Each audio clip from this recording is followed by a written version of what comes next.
3, 2, 1. Hello, everybody. Today we're interviewing Tom Division's The Clancy.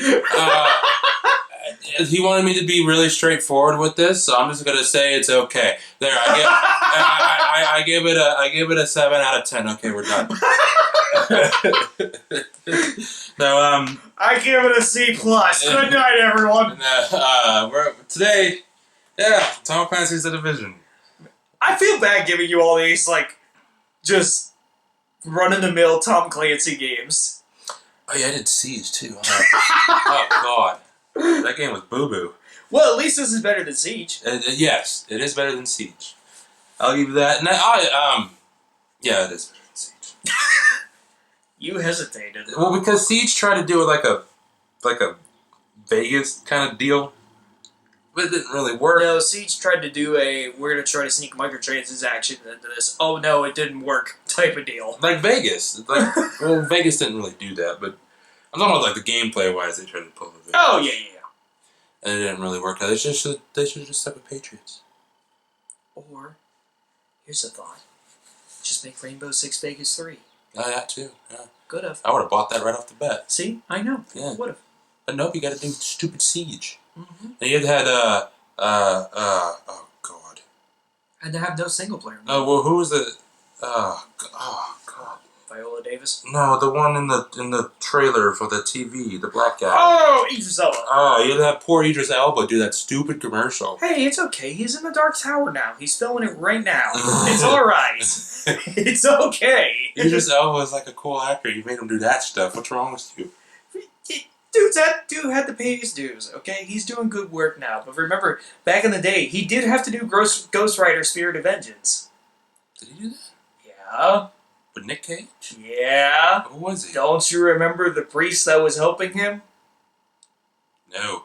You know why? Because I try to forget that movie. That movie was garbage. It was garbage. Oh, come on. It was garbage. It's some fun trash. It was garbage. Trash is trash. It's never fun. It was garbage. I would disagree, because you're the one that says you like watching The Room for how bad it is. Because that's The Room is like Sharknado. It's so bad, it's funny. I view Ghost Rider the same way. Well, but see, the first Ghost Rider was okay. I liked it. It was fine. Yeah. I actually like the second more, because at least the second is so stupid I can laugh at it. Anyway, we're talking about Tom Clancy's The Division. Division. Which I paid I didn't pay $100. I traded in games. Whoa, I was gonna say. I traded in games so I didn't have to pay $100 for it. So I got it basically for free. It came with DLCs and stuff like that. The season pass. But okay. So what do you want to hear first? What do you want to hear? All about I know is because you played it a little bit. I did play a little bit of it. Yeah, you think about it. It was pretty poopy right now. Yeah. Didn't want to say anything, but I wanted you to control this. But from what I played, Mediocre. Yeah. Yeah. It's.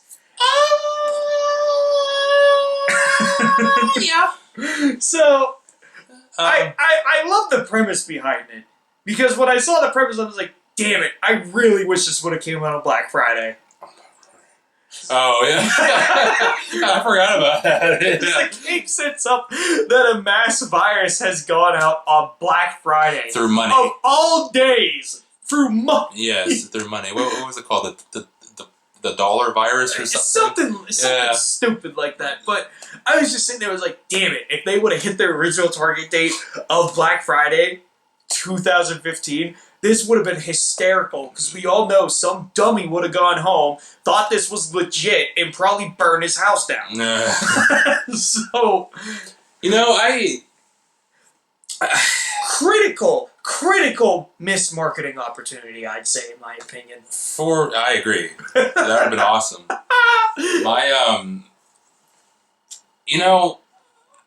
I liked it. I really did. I was getting vibes that you did, which is why I didn't want to say I didn't. I did. No, don't get me wrong. I have a lot of problems with it. I really do. So you at least understand where I'm coming from. Yes, I do. But I liked it. I really did. I mean, I'm a Tom Clancy fan. Yeah. The only Tom Clancy game I haven't played is Blacklist. I mean, from what I played, there's good stuff in it. Yes, there is.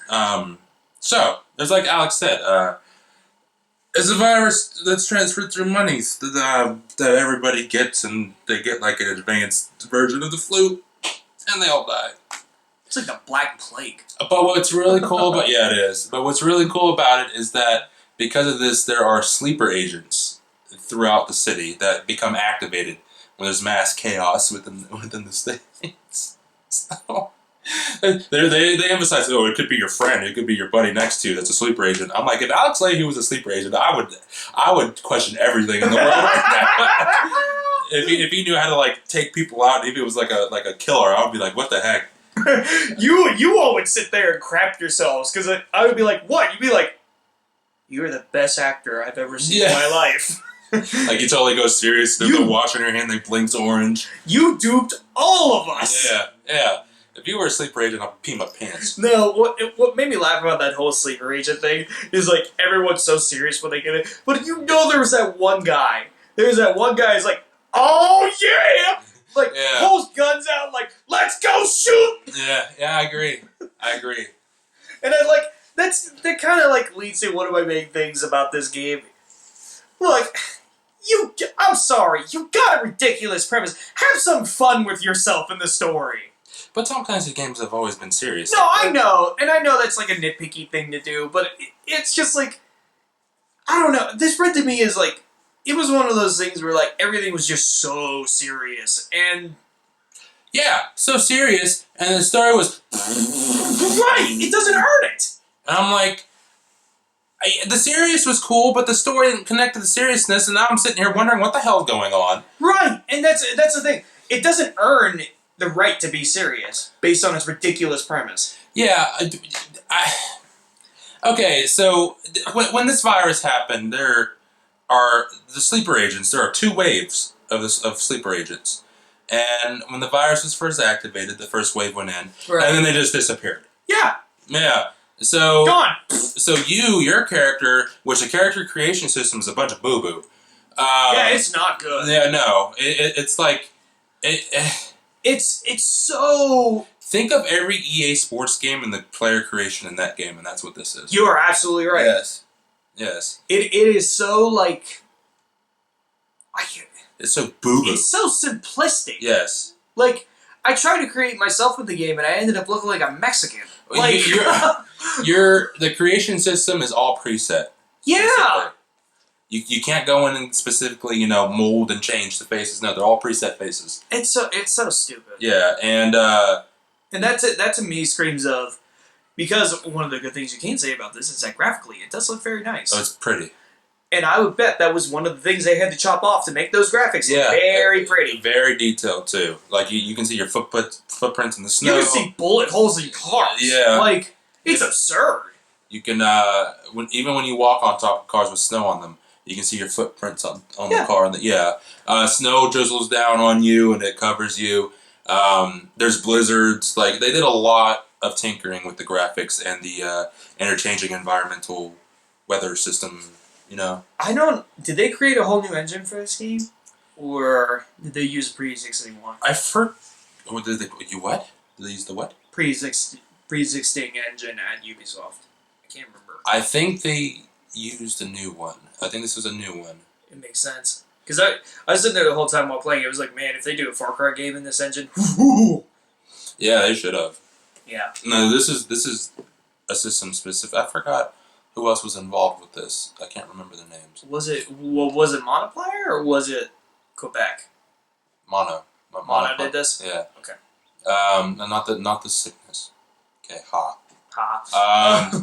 But your character is this back to the point. Your character is the second wave sleeper agent that goes in and tries to figure out what happened to the first agents and tries to fix New York City in the process. So, with that being said, the intro was pretty epic. I'm not gonna lie. It's good. After you got past the create your character BS, it's pretty epic. It's okay. It does a good job of teaching you the mechanics of the game. Yes. The whole beginning is taking back Brooklyn, basically. Yeah. And then you go into Manhattan. Yeah, Brooklyn! And then you go into Manhattan after that.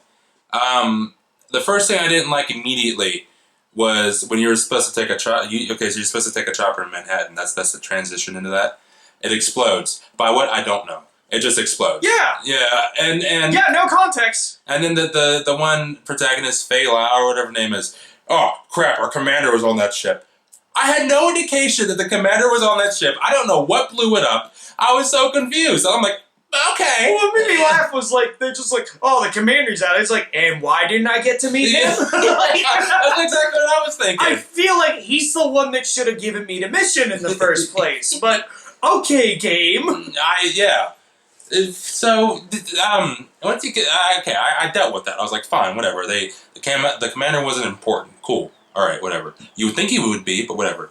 So you get transferred to Manhattan, and this is where the game starts to pick up, and like it starts revealing all the core elements and the multiplayer and all that. It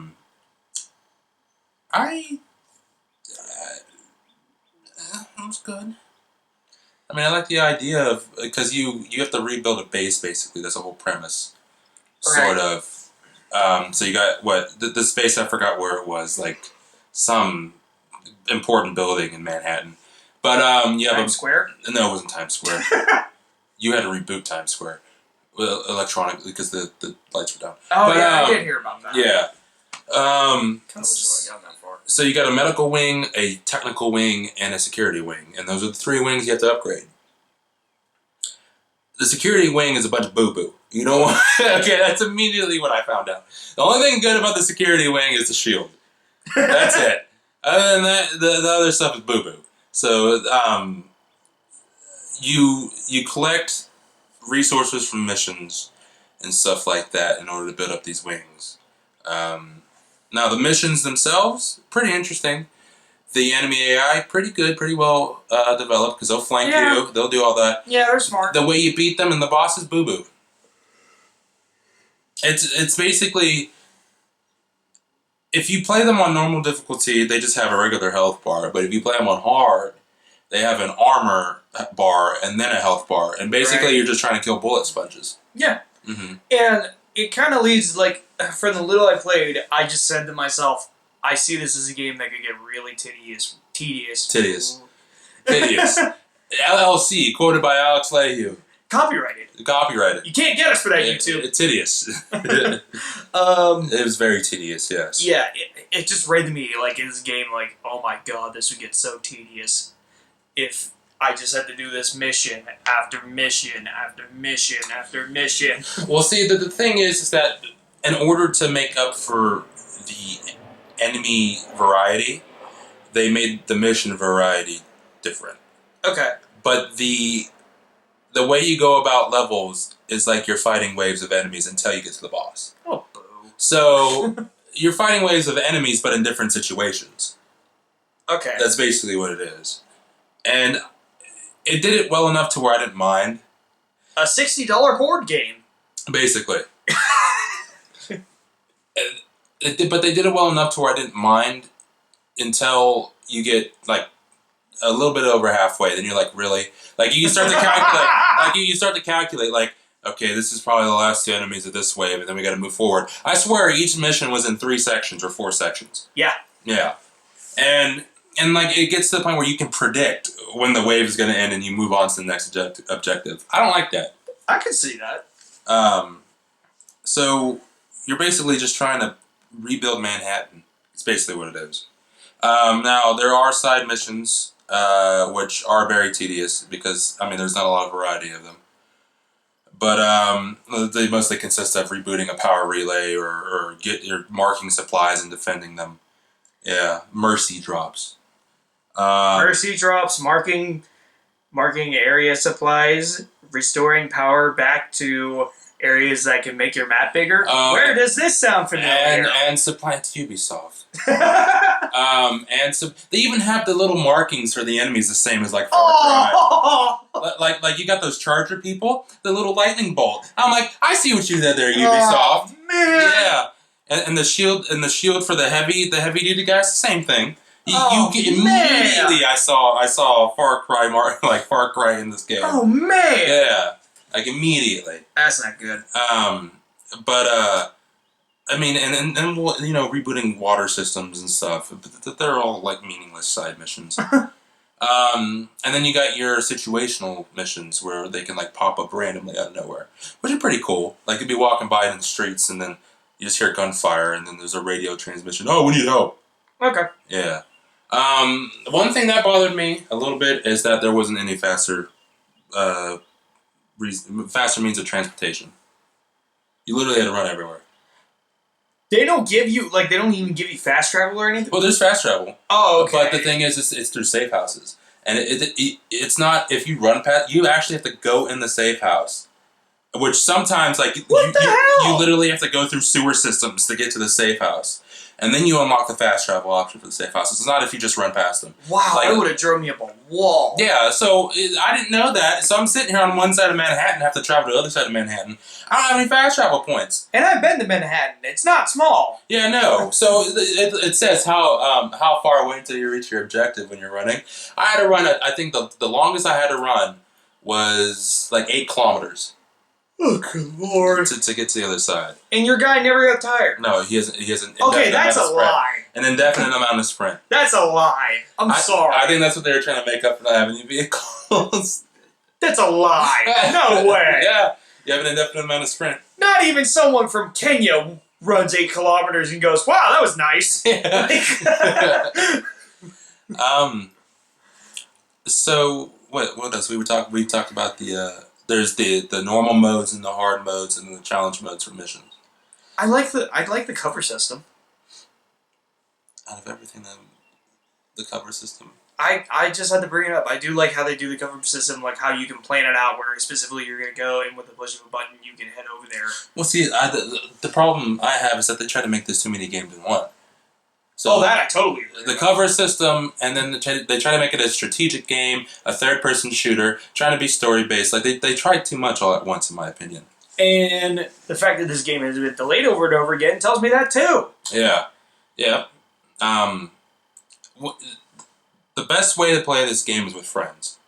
Oh, I would imagine. Absolutely. If you play by yourself, it's boring as all hell. Because remember that trailer they first showed where people were like, "Oh, we got a flank. All right, let's go get him. All right, we got this. All right, we can do it." It's like no group of friends plays a game like this and does this. It's more like, all right, we got. You suck! Are you kidding me? Yeah. Why did you shoot the armored person? I thought I could get a one hit. You can't one hit kill them. Revive me! It's like I can't do that. I'm taking fire. It's poo poo. But like I said, enemy AI, they really did a very good job with the enemy AI. Yeah. Because they do communicate and cooperate. And the different classes there are like the Chargers and the heavily armored guys. And, all the other people that communicate to where, the heavy armored guy usually has a light machine gun, right? Well, he'll cover fire you for a whole bunch of amount of time while the charging people will come after you. So you can't pop out of cover to shoot anybody because you're getting shot at. With freaking bats. Oh, yeah, bats. Oh, it gets worse. I thought that was bad. You face these people called Rikers. They're chargers with shotguns. Yeah, no, don't like that. Yeah, no, I didn't like that at all. I was so mad. I don't think... Is there anything really else to talk about this? I can go on about this for quite a minute. The Dark Zone. One big thing. That's the PvP zone. Did you go to the Dark Zone? No. So the Dark Zone is where you get better weapons and equipment than anywhere else in the PvE areas. Jeez, I can't talk.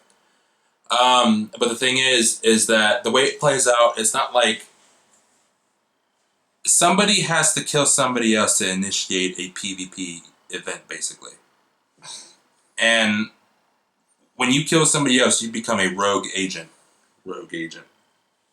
And what happens is that a bounty is on your head for a certain amount of time, so people can come and kill you and get like double the XP and DZ funds.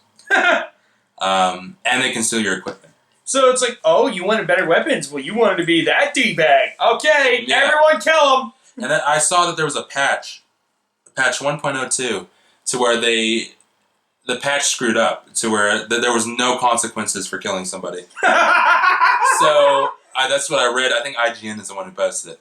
But so there was called it was called like the Dark Zone like brawl or something. Like everybody was killing everybody. There was like no strategy or anything to find weapons or anything like that. They were just killing everybody. I bet you Ubisoft just did that on purpose after everyone like just crapped on the game. They're just like, oh, you little SOBs, you want to be that smart mouth? Well, not everybody crapped on the game. It's just I don't know. They just screwed up. I think.